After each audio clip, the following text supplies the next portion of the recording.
I was talking to my 10-year-old son this week, who happens to be your grandson, and we'd been looking at the picture to do with locusts. It's one of my favourite illustrations. And he was asking me, why would God send down locusts? Why would we have locusts in this book of Revelation? What would you think you could say, explain to a 10-year-old why we have this vivid presentation in the book of Revelation about locusts? The first thing I think I'd feel that I wanted to say with any of these sort of questions, because I think Richard asked you about why God would send these. And people ask that all the time, quite justifiably. There's nothing wrong with that question. Why, particularly say in relation to the scriptures, to the word of God, and the many disturbing things right through the whole of this Bible,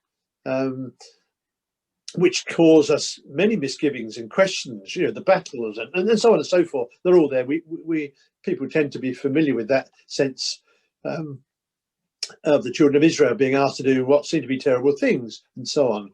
So I think my general response would want to be to reassure both the young person, but people of any age who, for whom this is a worry, that no, God doesn't send these things. God doesn't send disasters. God doesn't take revenge. God, to be, I can't think of the word I want. God doesn't give us a kick up the backside or a clip round the ear. So what we have in these images in Revelation, and thinking about the locusts particularly, is what they represent, what was happening, and how they represent things that go on in our lives.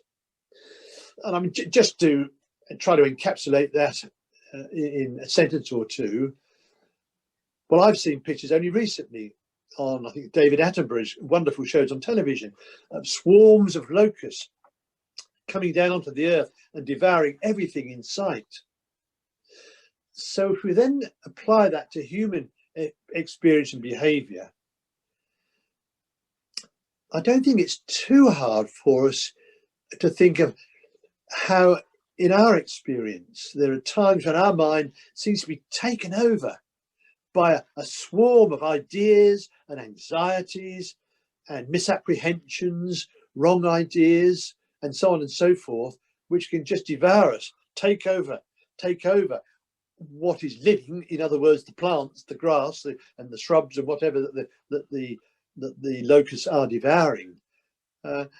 It's picturing that process, which we need to come to terms with and understand. Yes, it happens.